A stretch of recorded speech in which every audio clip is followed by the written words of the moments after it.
Esta es la palabra profética más segura, porque escrito está: tus palabras son espíritu y son vida. Yo las pongo en mi corazón, las recibo y las pongo por obra, para que tanto mi vida como lo que está a mi alrededor cambie para la gloria de tu nombre. Amén y amén. Pueden sentarse. En esta semana estuve pensando un poco acerca de algo que aprendimos en la célula una de las últimas veces que hubo reunión, y es que estábamos estudiando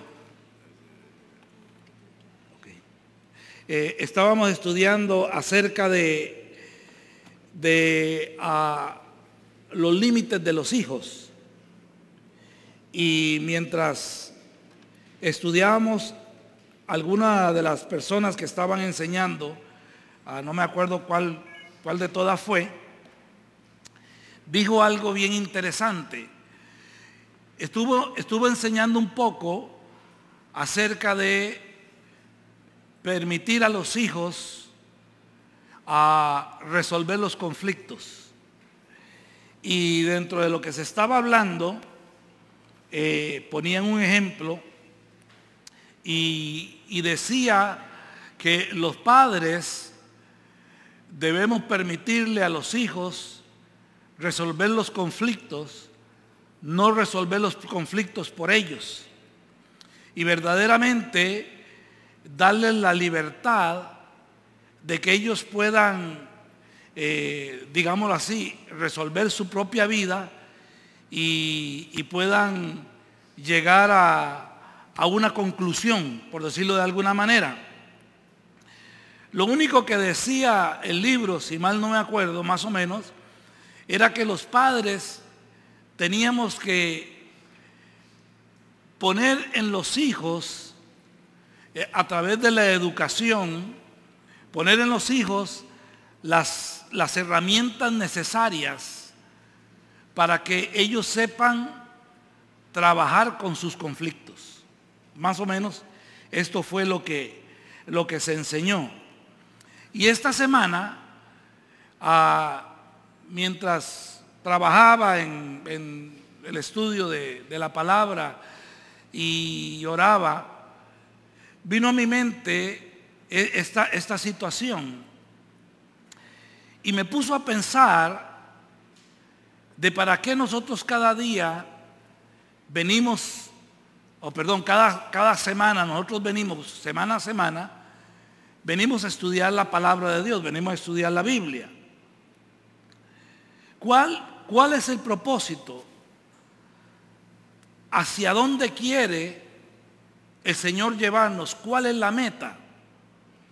Y entonces me puse a pensar que la meta es poder tener nosotros las herramientas necesarias para poder juntos, o poder nosotros, más bien individualmente, resolver nuestros problemas, independiente de cuál problema estemos hablando, sea conyugal, sea familiar, sea económico, sea emocional, en fin, no importa de cuál problema nosotros estemos hablando. Lo interesante o lo importante es poder nosotros tener las herramientas para lidiar con los problemas y lograr solucionar esos problemas en nuestra vida personal. Si nosotros no logramos hacer eso, me acuerdo de la enseñanza de este libro, Límites con los hijos. Lo que estaríamos haciendo es prácticamente diciéndole a los muchachos lo que ellos tienen que hacer y cómo ellos tienen que actuar y cómo tienen que reaccionar, etcétera, etcétera, etcétera, sin darle la oportunidad de que ellos mismos se desarrollen. ¿Qué es lo que va a suceder? Que vamos a crear hijos ultradependientes de nuestras decisiones. No los vamos a enseñar a tomar decisiones que cuando se llegue el momento, porque en algún momento los padres no vamos a estar alrededor de los hijos, cuando llegue ese momento y no estemos alrededor de ellos, simplemente no van a saber qué tienen que hacer. Y muy posiblemente lo que va a suceder es que van a tomar una decisión equivocada. ¿Me doy a entender? Entonces, esto me hizo pensar en nosotros como congregación. Ciertamente hemos venido experimentando a través del tiempo de que realmente nosotros no somos una congregación o una iglesia tradicional, sino que tenemos ciertos parámetros, ciertos paradigmas que nos hacen ser un poco diferentes a las demás. Y yo creo que una de esas diferencias que Dios busca en nosotros es que nosotros podamos crecer y madurar. De hecho, es imperante, es necesario que usted y yo crezcamos y maduremos en el Señor para que podamos no solamente vivir nuestras vidas de acuerdo al propósito de Dios, sino también, como la palabra de Dios lo indica, poder ser nosotros de bendición a aquellas personas que todavía no conocen al Señor y que están pasando por circunstancias difíciles o circunstancias adversas. Si no maduramos, vendremos a ser adultos en edad, pero emocional y espiritualmente seguiremos siendo niños. Y un adulto no puede funcionar como en el mundo normal como un niño, ¿verdad? Usted no puede llegar y decirle al señor de la renta o al del mortgage, al banco, no, es que yo no tengo plata o me fui de vacaciones y la gasté. Eso sería una respuesta a cierto punto ridícula, ¿verdad? Pero un niño hace algo y usted le pregunta y lo primero que dice es, yo no sé, ¿verdad?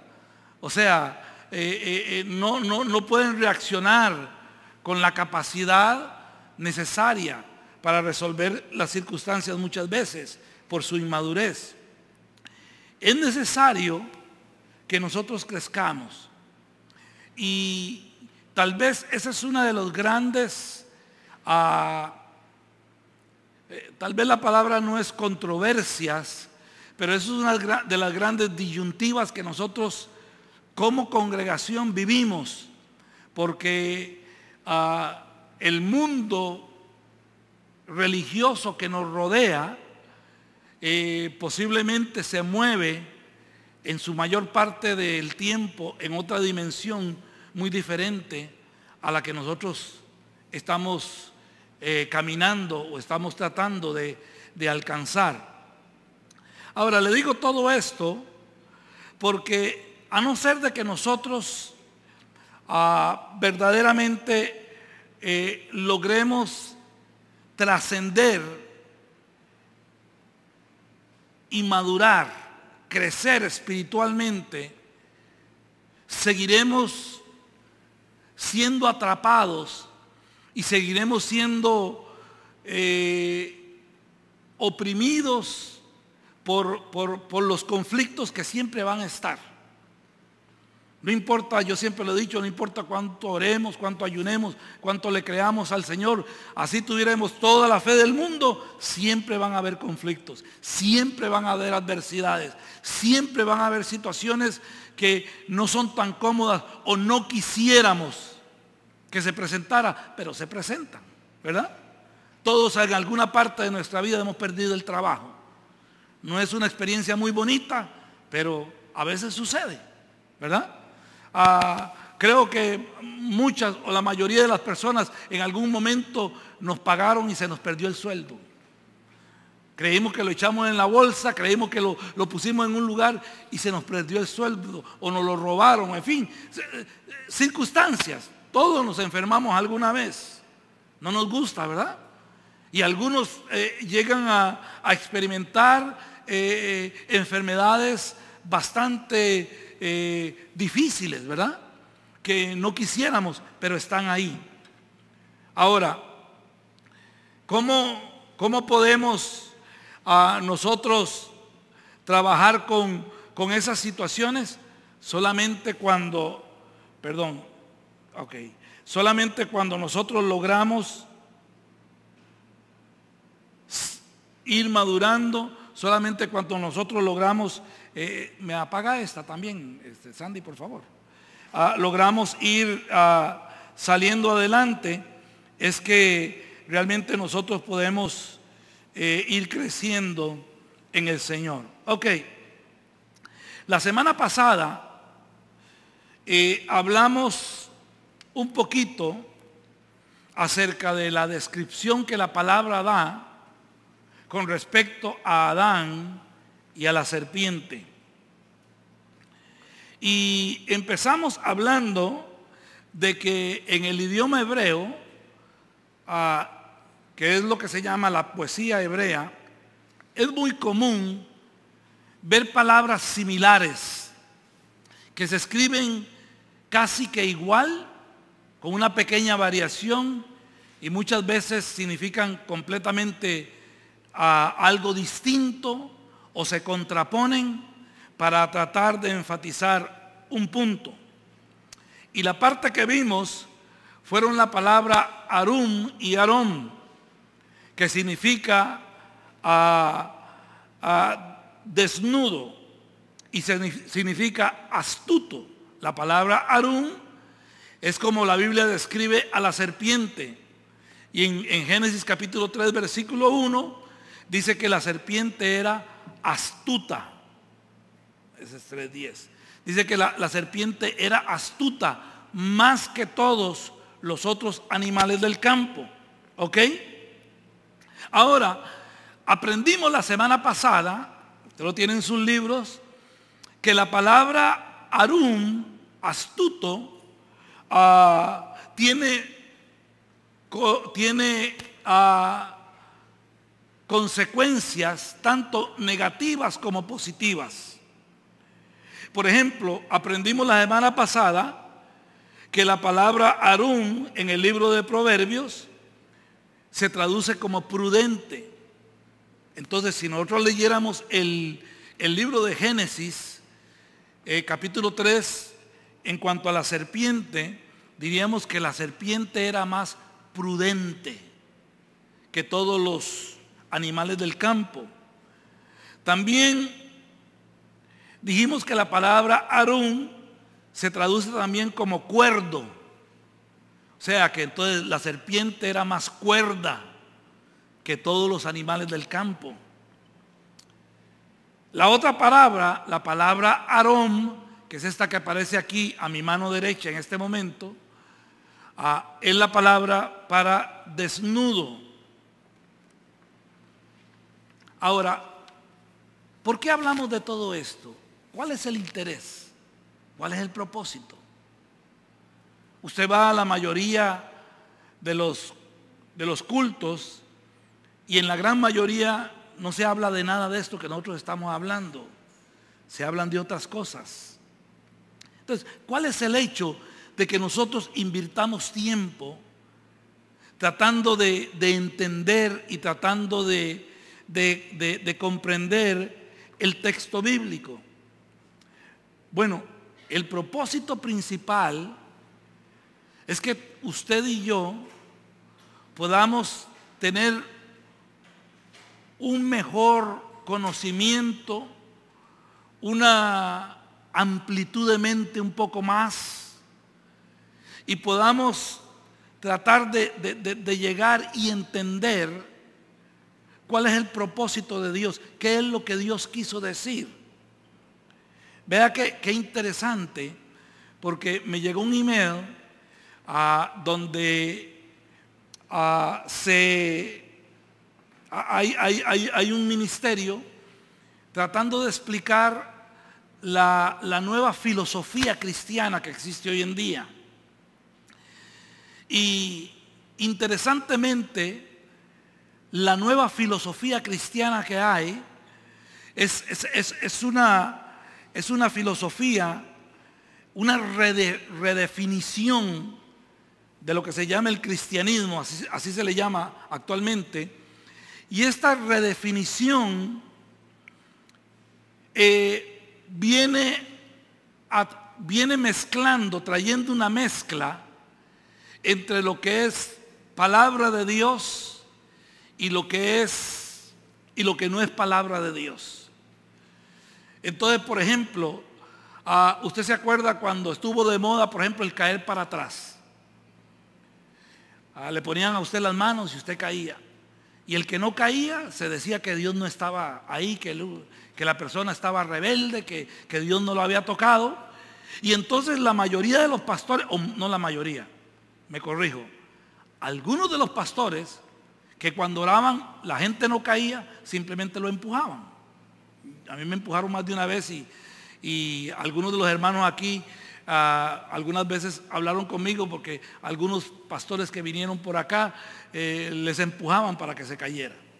Entonces se supone que usted caía en el espíritu, pero interesantemente había que poner todo un ejército de personas detrás de las personas para que no se golpearan. O sea, si es del Señor, ¿por qué se van a golpear? ¿Me doy a entender?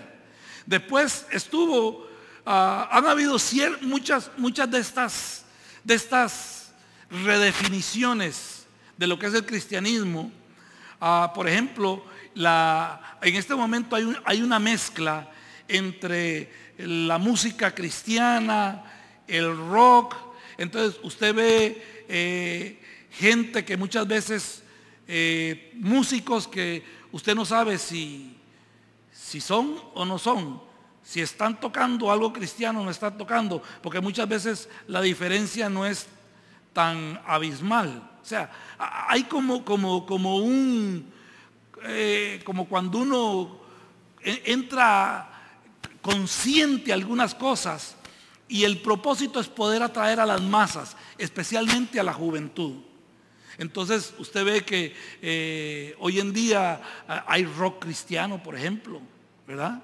Y cosas como esas que usted no las encuentra definitivamente en la Biblia. Entonces, estas iglesias generalmente lo que hacen es que promueven un evangelio muy, muy suave, donde todo está bien, donde Dios le va a ayudar, donde usted es un victorioso, donde usted está arriba y no abajo, donde usted es cabeza y no es cola. Y toman ciertos versículos sacados de contexto y empiezan a ministrar. Eso creo que yo hablé un poquito la semana pasada. Empiezan a ministrar lo que usted y yo nos gusta, que es que nos diga que no vamos a tener problemas. A nadie le gusta que le digan que va a tener problemas.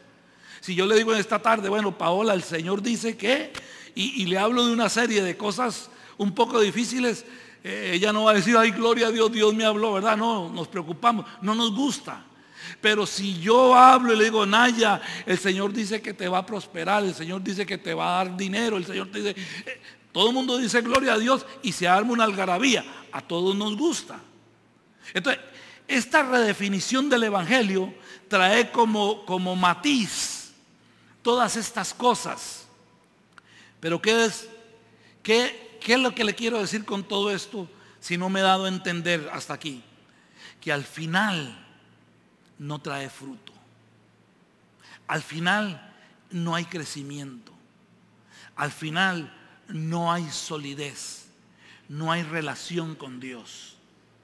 Porque déjeme decirle que el que vengamos a un culto, y no me malentiendan, no es que es malo, no es que es malo, pero que yo venga a un culto y llore y levante mis manos y me deshaga en la llorando y gimiendo, no necesariamente quiere decir que yo estoy sintiendo la presencia del Señor. Ese es el error que muchas veces tenemos y que muchas veces cometemos. Verdaderamente, todo lo que sucede en mi vida, básicamente tiene que provocarme a crecer en Dios. O sea, yo no puedo decir que estoy en bendición si yo no estoy creciendo en Dios. Si yo vuelvo a ver hacia atrás y los mismos problemas personales que yo tenía 1, 2, 3 años atrás, los sigo teniendo. Falta de perdón, rencor, sigo teniendo envidia, sigo teniendo lascivia en mi corazón, sigo teniendo chisme, sigo teniendo una serie de cosas que vengo a la iglesia y levanto las manos y lloro, pero que no me ayudan a crecer. Esas cosas no se resuelven en mi vida. Entonces quiere decir que hay algo que no está funcionando. Y yo lo he empezado a decir porque es algo que yo lo creo apasionadamente.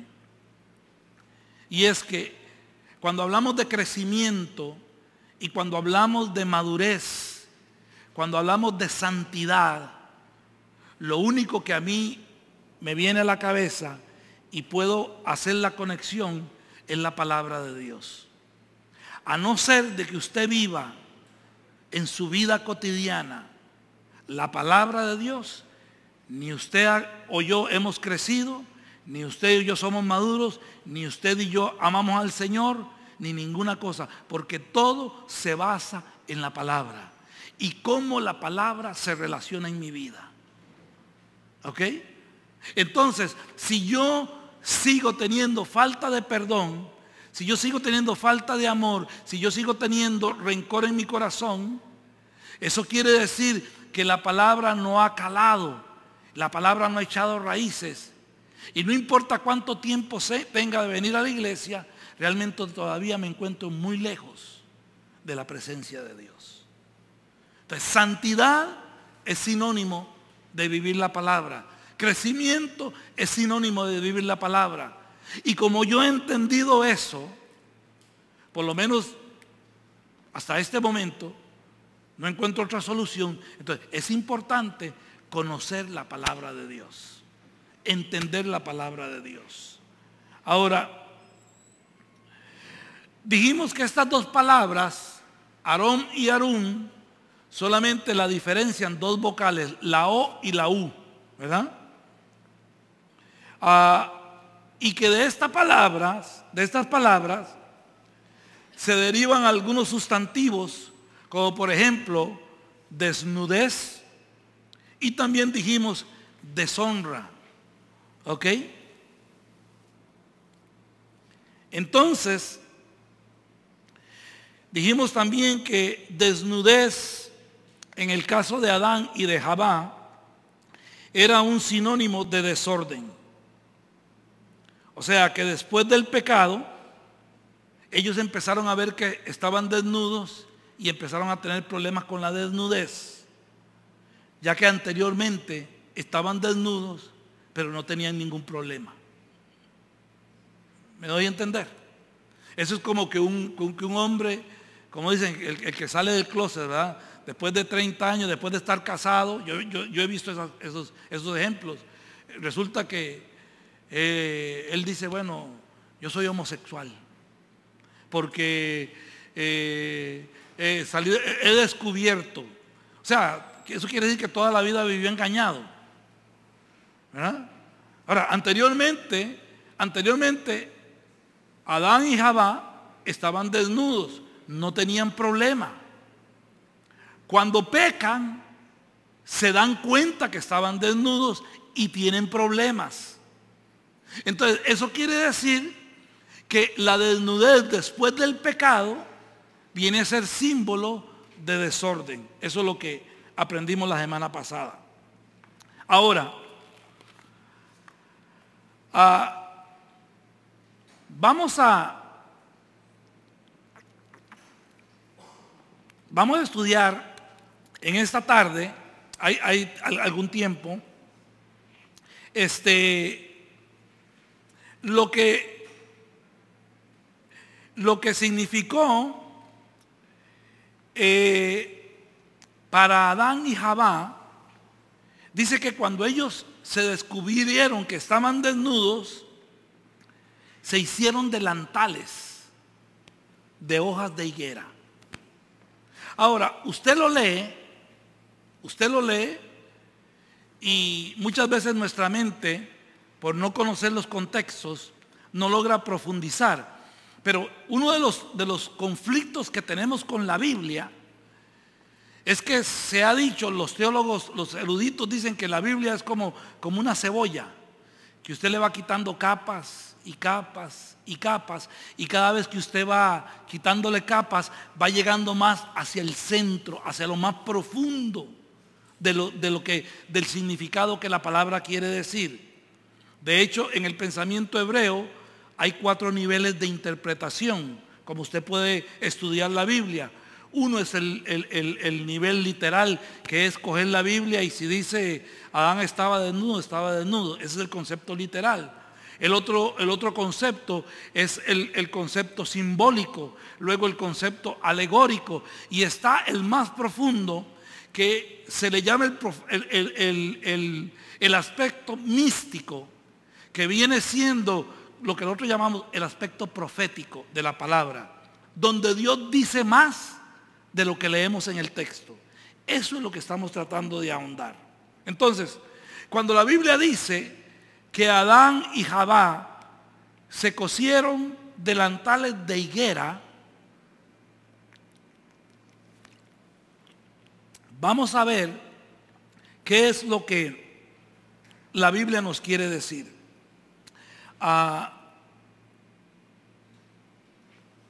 23. Ok. Vamos a ver qué es lo que la palabra de Dios nos quiere decir. Déjeme adelantarme aquí, que se me olvidó que había que adelantar. Ahí está Adán. Vamos a ver, Adán, ¿sí? Hermano, es que en mi Biblia no dice que ellos se lo cosieron, sino el Señor se las hizo. Los delantales se los hicieron ellos, luego el Señor les hizo unas vestiduras. Léalo anteriormente para que vea. Ok. Sí. O sea, ellos estaban desnudos. Ellos cogieron hojas de higuera para taparse, en otras palabras. A ver si lo encontramos. Alguien que me ayude. Las hojas de higuera. Así, hermana Ana lo tiene aquí. Anita, que lo lea. Para que estemos todos en la misma página. Gracias, hermana, porque eso es importante. 3:7. Ok. Dice, en ese momento se les abrieron los ojos y tomaron conciencia de su desnudez. Por eso, para cubrirse, entretejieron hojas de higuera. ¿Qué? ¿3 qué? 7. 3:7. Génesis 3:7. Luego, después de eso, Dios les hace unas vestiduras a ellos, ¿verdad? Pero cuando se vieron que estaban desnudos, se taparon. Ahora, dijimos la semana pasada que debemos de entender de que el problema de Adán y Jabá, Adán y Eva, no era un problema de cubrir las partes íntimas, no era un problema sexual. Nosotros lo hemos entendido y lo hemos interpretado, y hablamos de eso hace 2 semanas por la interpretación que dio la Iglesia Católica, de que el pecado de Adán y Eva fue el pecado sexual. Pero no, el pecado no tiene que ver nada con la sexualidad, ni ellos tenían problemas de estarse viendo desnudos. Por lo general, los esposos pues no tienen problema en verse desnudos, ¿verdad? O sea, es natural. Entonces, la cobertura que ellos hacen, cogieron hojas de higuera y se taparon, no tiene que ver con las partes íntimas, tiene que ver con algo más profundo. Y yo quiero que usted ponga atención, porque me llamó la atención eso. Porque yo creo que muchos de nosotros somos igual, o por lo menos seguimos los mismos pasos de Adán. Veamos a ver.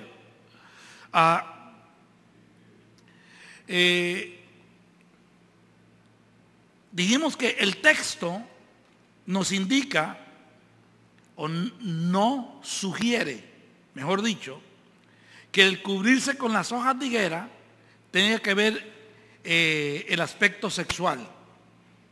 Sino, el problema es que Adán y Javá lo que intentan cubrir, y oiga, esto es interesante, lo que intentan cubrir es su orgullo y su altivez.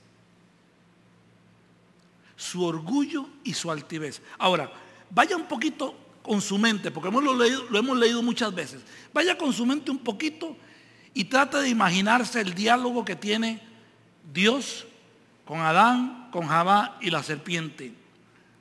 ¿Cuál de los tres admitió que había pecado? ¿Cuál de los tres admitió que había pecado? A ver si ustedes han puesto atención al texto.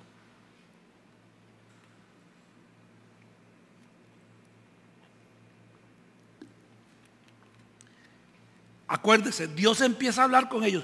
¿Cuál de los tres admitió que había pecado? Carlitos dice, ninguno. Correcto. Ninguno dijo, sí Señor, yo pequé, me equivoqué, perdóname. Vea qué interesante. Ninguno admitió delante de Dios que había pecado. Eso nos habla de orgullo y de altivez. Eso lo que nos dice es, yo hago las cosas como a mí me parecen. Y si a usted Dios le gusta, muy bien. Y si no le gusta, muy bien, problema suyo. Entonces, cuando ellos tratan de cubrir, no es su desnudez, porque entre ellos ya estaban desnudos y se conocían y sabían que Dios sabía que ellos estaban desnudos. Entonces, ¿qué es lo que ellos tratan de ocultar? Su pecado. O sea, lo que dicen nuestros padres, ¿verdad? Dicen nuestros abuelos, no dar el brazo a torcer.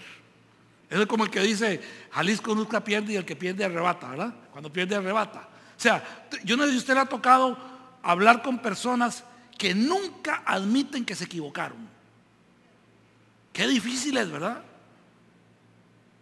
Qué difícil es. Porque cuando usted no admite que se equivocó, usted siempre, y cuando digo usted, me refiero a mí también. Pongámoslo de esta manera. Cuando nosotros no admitimos que nos equivocamos, siempre presentamos un argumento.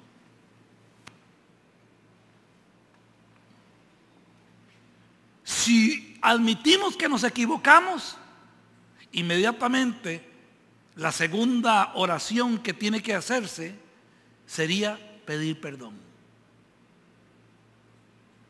¿Verdad? Pero cuando no admitimos, por nuestro orgullo y nuestra altivez, que van a decir de mí, yo soy el pastor, entonces ya la gente no va a creer en lo que yo predico. Pero yo siempre lo he dicho, si yo me equivoco, hermanos. No soy sabio en el sentido de que nunca me equivoco. Puedo en cualquier momento equivocarme. Y tener que pararme aquí, pedir perdón y tratar de desenredar el nudo que hice y tratar de explicar las cosas bien. Pero si mi orgullo y mi altivez entran en juego, entonces yo voy a presentar argumentos para cubrir mi equivocación. Entonces yo voy a decir, tal vez es que usted no entendió bien, lo que dicen en los periódicos, sacaron de contexto mis palabras, un montón de cosas dicen los políticos, ¿verdad? Pero póngase a pensar eso, que me llamó mucho la atención, porque en mi vida yo lo había visto así. O sea, yo entendí que ellos, por la teología evangélica, que se deriva de la teología católica, yo siempre entendí de que Adán y Eva y se vieron chinguitos y quisieron cubrirse, ¿verdad? Porque les dio vergüenza.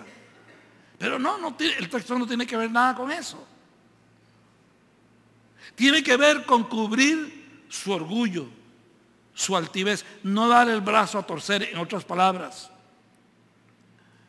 Ahora, vamos a ver esta palabra, la palabra cubrirse, vamos a verla desde el punto de vista de lo que se llama etimológico y cultural. Por eso es que nosotros tenemos que estudiar la palabra en el contexto. ¿Por qué?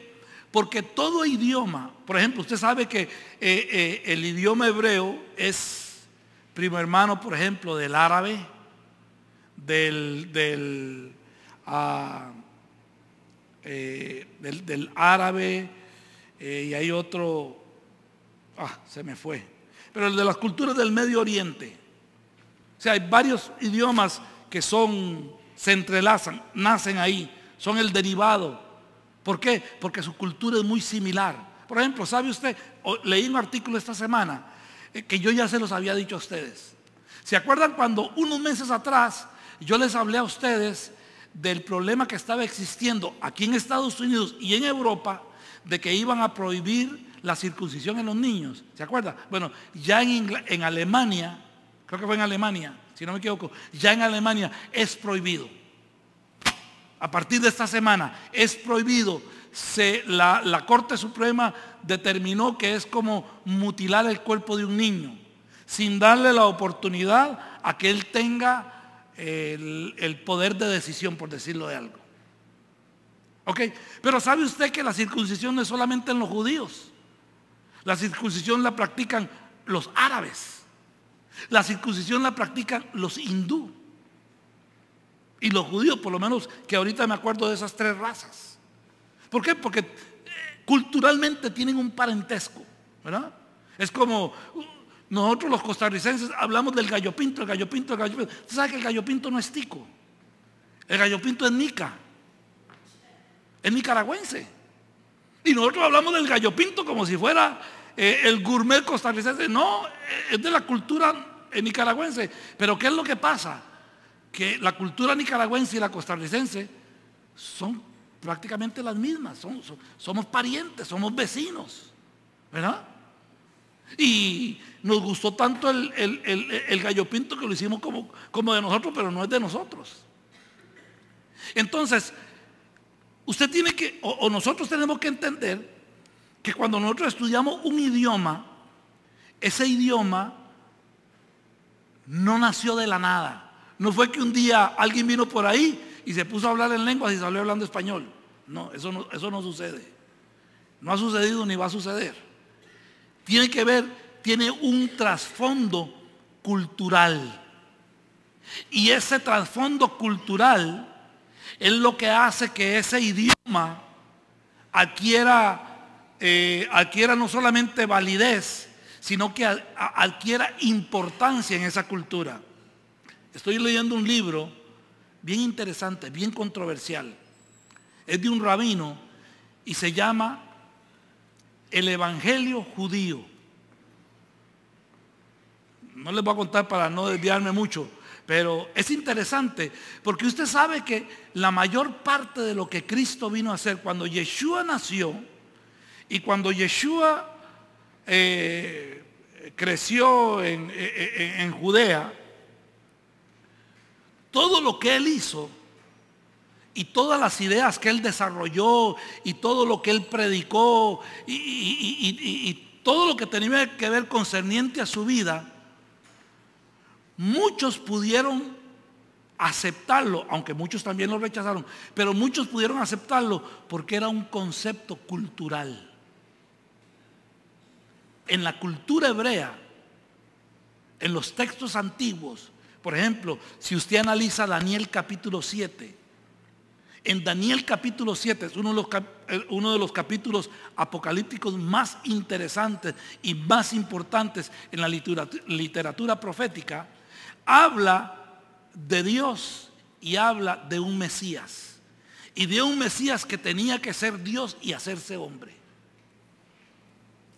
O sea, ¿qué es lo que quiero decirle con esto? Para que no se me asuste. Lo que quiero decirle con esto es que cuando nosotros vamos a la Biblia, usted no tiene que leer la Biblia como que la Biblia se escribió en Nueva York, se escribió en Costa Rica. No, la Biblia es totalmente ajena a nosotros. Completamente ajena a nosotros.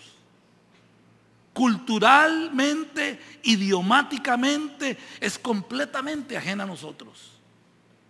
Tenemos que recurrir a la herramienta de la cultura, la etimología de las palabras, para poder entender qué fue lo que oyó Abraham, qué fue lo que oyó Isaac, qué fue lo que oyó Moisés cuando Dios le habló. Por ejemplo, aquí tengo algo que había preparado para otra filmina, pero por ejemplo, ¿qué pasó ahí?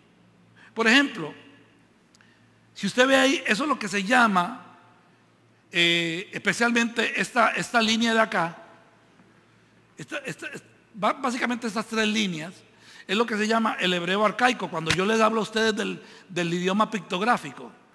Porque Moisés, cuando escribió Aarón, Moisés no escribió eso.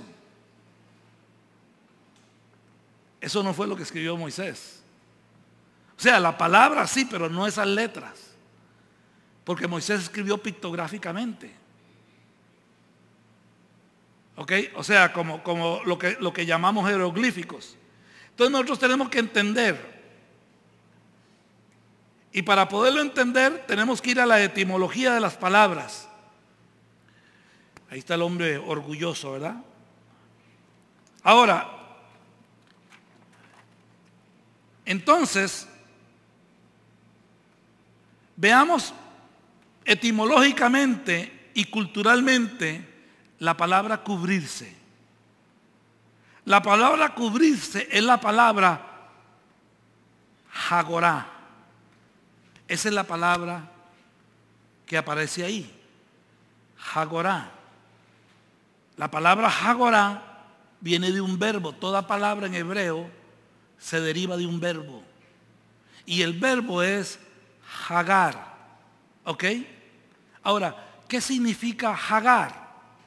¿Qué significa Hagorá? Hagorá, Hagar, significa ceñirse, significa mofarse, significa burlarse, significa rodear, significa ponerse una faja, una correa o un cinto. Puse esas tres definiciones porque nosotros los ticos le llamamos faja, pero otros le llaman cinto, otros le llaman correa. Y habrán otros nombres ahí para la misma faja. Entonces le puse los tres. Ahora, vea qué interesante. Ahora, pictográficamente, si lo viéramos de la forma pictográfica, la palabra Hagar o Hagorá quiere decir hacerlo privado por medio de una cerca. Oiga, hacerlo privado por medio de una cerca, el orgullo de una persona. Entonces, cuando la Biblia dice que Adán y Javá cogieron hojas de higuera y se cubrieron, no estaba hablando de cubrirse las partes íntimas. Eso es lo que quiero enfatizarle en esta tarde. Estaba hablando de que ellos no dieron el brazo a torcer. Ellos lo que intentaron tapar fue el pecado porque no quisieron reconocer. Su orgullo no les permitió reconocer delante de Dios que se habían equivocado. Eso es lo que sucede. Ahora, también, literalmente,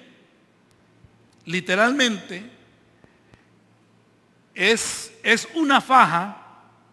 Literalmente es una faja que se usaba, o un cinto militar que representaba, valga la redundancia, el orgullo militar. Significaba levantarse, ser exaltado. O sea, como las medallas que usan la gente que va a la guerra, ¿verdad? Que usted ve que una persona que tiene muchas medallas se pone todas sus medallas. Ese es su orgullo, ese dice quién es él. O sea, él dice, con esto yo soy un héroe, yo fui y peleé, yo hice cosas grandes en la guerra. ¿Ok? En la antigüedad, especialmente en Babilonia, se usaba esto. Los grandes guerreros usaban un cinto, una faja, una correa, donde guindaban sus hazañas militares. Y era el orgullo de ellos, ¿verdad? ¿Se acuerdan? Me pongo a pensar en Amán. Sí, fue Amán, ¿verdad? El de Esther. ¿Ah? Que cuando le dijeron, el rey le preguntó, ¿y qué le darías tú si fueras el rey a alguien que hizo esto tan bueno con el rey? Oh, yo lo vestiría ¿con qué? ¿Con qué? Con la capa del rey. Lo pondría en el caballo del rey y haría que le dieran vueltas por el parque. O sea, estaban en Grecia, ¿verdad? Le daban vueltas por el parque para que todo el mundo se diera cuenta. O sea, era como decir, mire quién soy yo, ¿verdad? Entonces, eso es lo que significa la palabra cubrirse. Entonces, con las hojas de higuera, en otras palabras, con las hojas de higuera, era el cinto de orgullo que Javá y Adán le decían a Dios: no tenemos de qué avergonzarnos, no tenemos de qué pedir perdón. No nos hemos equivocado. Tomamos la buena decisión. Vea qué tremendo. Vea qué tremendo. Ahora, en otras palabras, ese cinto destaca el orgullo de la persona. O sea, Adán y Javá querían esconder de Dios su propio pecado, poniendo una cerca alrededor de ellos, tipificado en las hojas de higuera, una cerca de orgullo y una cerca de exaltación. Vuelvo y repito, diciéndole a Dios: nosotros estamos bien. Si a usted no le gusta, es su problema, pero nosotros no tenemos de qué arrepentirnos. No es cierto que muchas veces nosotros somos así. ¿Cuántas veces nosotros nos cuesta reconocer que hemos pecado y que estamos mal delante de Dios, que lo que estoy haciendo no está bien? Y voy a la Biblia y lo leo, y está ahí en blanco y negro, pero sigo diciendo: no es así. Dios les dijo: ¿por qué cogieron del fruto? ¿Por qué cogieron del árbol? Comieron del fruto del árbol del bien y del mal, del que yo les dije que no comieran. Y es como si ellos dijeran: bueno, eso es su problema, estaba muy rico y nos dio la gana comer y comimos. Tal vez un poco más dramatizado, pero no es cierto que nosotros somos así muchas veces con Dios. Sabemos que tenemos que hacer algo, pero no lo hacemos. Entonces queremos, y aquí voy a estar para ir cerrando, en algo, no me malentiendan, no estoy en contra, pero sí en una muletilla que podemos utilizarla para no confrontarnos con la realidad. Por eso yo empecé diciéndoles a ustedes esta tarde que es necesario que nosotros crezcamos y que aprendamos a resolver nuestros propios problemas. Porque es la única forma como vamos a madurar como hijos de Dios. Vuelvo y repito, hablando de la enseñanza que se nos dio en la célula, acerca de ponerle el límite a los hijos, en donde hay que permitirle a los hijos que ellos vayan y resuelvan sus problemas con las herramientas que les hemos dado. Pero cuando los hijos no quieren, entonces se echan hacia atrás, ponen argumentos, dicen, hacen, deshacen, ¿verdad? Nosotros tenemos que aprender a resolver los problemas, porque de lo contrario, de algo que Dios puede utilizar, podemos hacer una muletilla para no confrontarnos. Por ejemplo, el ser ministrados. Es más fácil ser ministrados que tomar yo la decisión de ir y pedir perdón. Si es el caso del perdón. Prefiero ser ministrados y hasta que se me haga liberación. Es mejor eso, es mejor para mí eso. Por mi orgullo me conviene más que decir: Señor, de ahora en adelante yo me voy a morder la lengua, porque ciertamente tengo la lengua bien grande y soy chismoso. Entonces necesitamos sanidad interior. No es que no se da, se da. Es una herramienta importante, es una herramienta importante. Pero tenemos que crecer. Tenemos que madurar. Tenemos que dejar de ser niños fluctuantes, dice Pablo. Tenemos que dejar de tomar leche y empezar a comer carne. Y en este caso, el empezar a comer carne es aprender a resolver nuestros problemas. ¿Con cuáles herramientas? Con las herramientas que la palabra de Dios nos da. Y la herramienta que la palabra del Señor nos da en esta tarde es: no cubramos nuestro pecado. Porque eso es señal de orgullo y altivez delante de Dios. Admitamos cuando nos hemos equivocado. ¿Me doy a entender?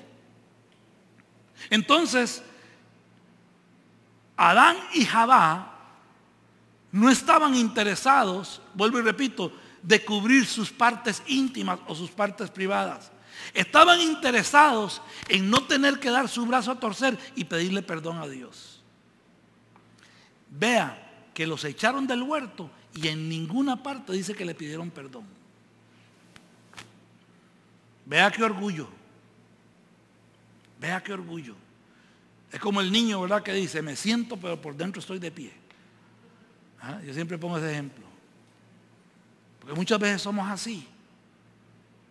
Por eso es que no podemos muchas veces entender a David. Como David, un hombre conforme al corazón de Dios, si fue un asesino David, mató a Urías.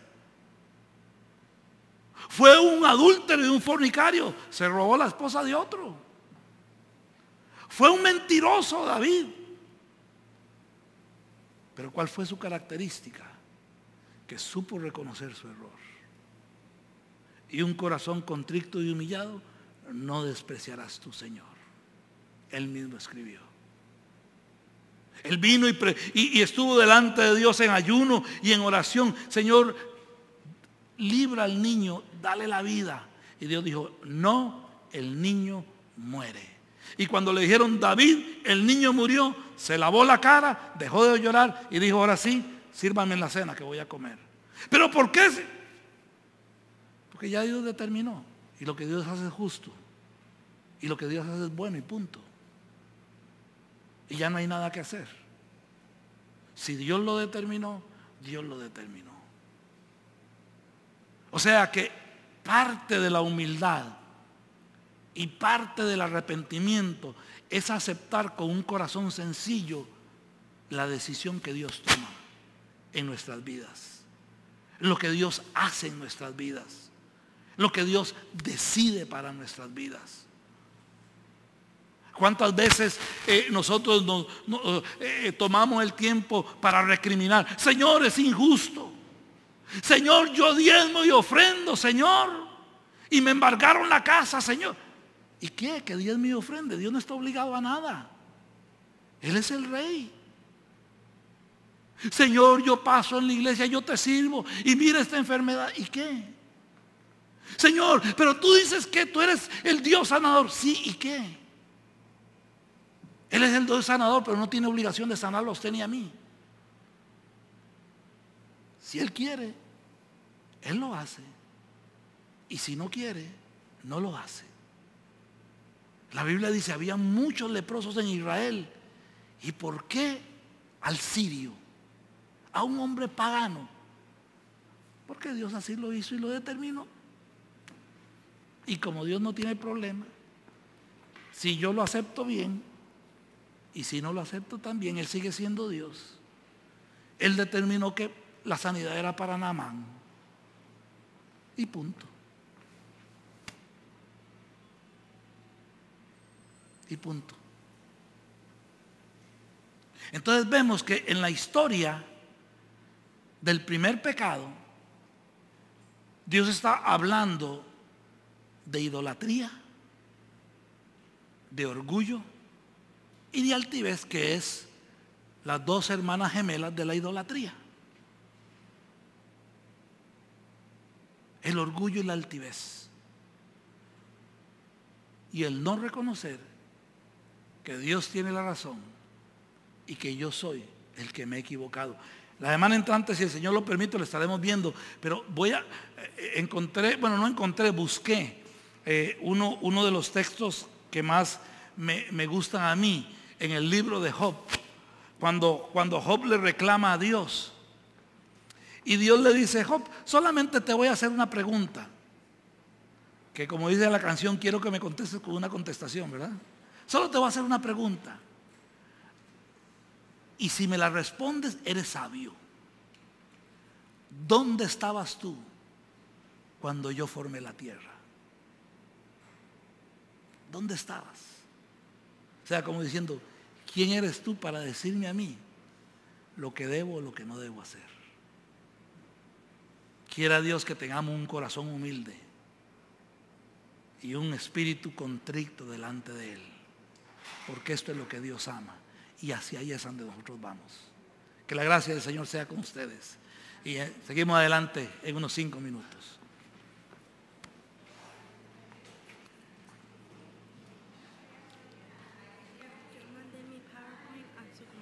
No hay problema. Claro. No hay problema. Cójalo de una vez.